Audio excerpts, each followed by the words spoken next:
De Unison TV, la señal del saber, el canal consentido de la gente de la cultura. Hoy voy a hablar de un libro, una obra de la dramaturgia española de Federico García Lorca, La casa de Bernarda Alba. Alba, no de Alba, de casa de Bernarda Alba. Es una obra teatral hecha en 3 actos, hecha en 1936, en una época convulsa en la historia de la política española, pero fue conocida o llevada al teatro hasta 9 años después, en 1945, cuando la gran artista argentina Margarita Xirgu la pidió llevar al teatro en Argentina. García Lorca pues no le tocó ver la puesta en escena. A mí me interesa mucho esta obra porque habla de la época previa o posterior, en esa época convulsa de la Guerra Civil Española, a la que llegó a padecer García Lorca. Y la calidad de los personajes, estos personajes en torno a Bernarda, sus 5 hijas, su madre María Josefa, sus 2 sirvientas, una de ellas la Poncia, un personaje medular en la obra, e inscritas todas en algo que en literatura se llama nominalismo, que es cuando el nombre del texto, el nombre del personaje, tiene que ver con su personalidad psicológica. De tal suerte que sus 5 hijas, llamadas una Angustias, Magdalena, Amelia, Martirio y Adela, nos hablan de ese estilo de cómo poner a los personajes, ¿no? Angustias, que era la más grande, la que tenía el dinero, porque había heredado el dinero del primer esposo de Bernarda, pero habría que casarla, porque en esa época las mujeres no podían recibir su dinero, sino que fueran ya casadas.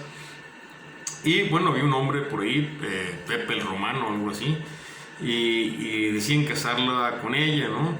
En este inter de casas encaladas en blanco, mujeres de luto, represiones sexuales, un ultraconservadurismo a escalas dimensionales del que García Lorca hace un efecto autocrítico.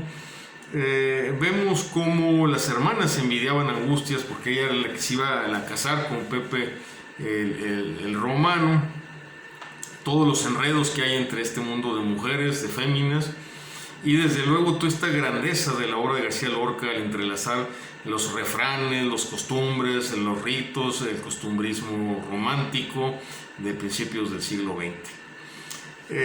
Quisiera llamar en este momento dado lo que llamamos realismo poético también.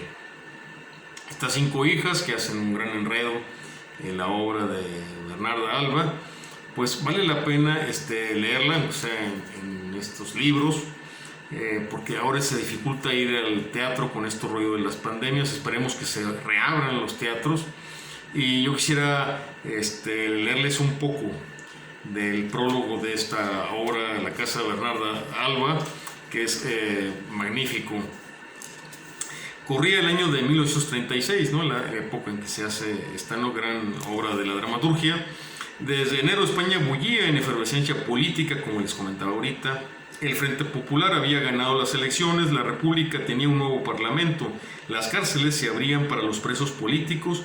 Don Noel Azaña, este gran político al que México y la diplomacia mexicana llegó a querer bastante, al grado de ponerle la bandera de México en su ataúd. De eso hablaremos después cuando nos adentremos a la Guerra Civil Española. Bueno, entonces los derechas vencidas ardían de rencor, las izquierdas triunfantes planeaban el futuro, 2 bandos irreconciliables todos, dispuestos a actuar en todos los terrenos, desataron la violencia y comenzó a funcionar la ley del talión, camisa, plomo por plomo. Una de esas tardes, cuenta Fernando Vázquez Ocaña, Federico llegó desolado al Café de León gritándole a los amigos: «¡Están tirando a los guardias! Y me han apuntado». Y me han apuntado a mí además, ¿no? Queriendo decir que yo soy inocente, soy un escritor, un poeta. No sabría él que después lo iban a fusilar y iba a ser una de las grandes víctimas de la Guerra Civil Española. Quería decir a mí que soy un pobre pacífico. Era duro, en efecto, que un hombre de bien, poeta o no, solo fuera un blanco más en una nación decidida a despedazarse.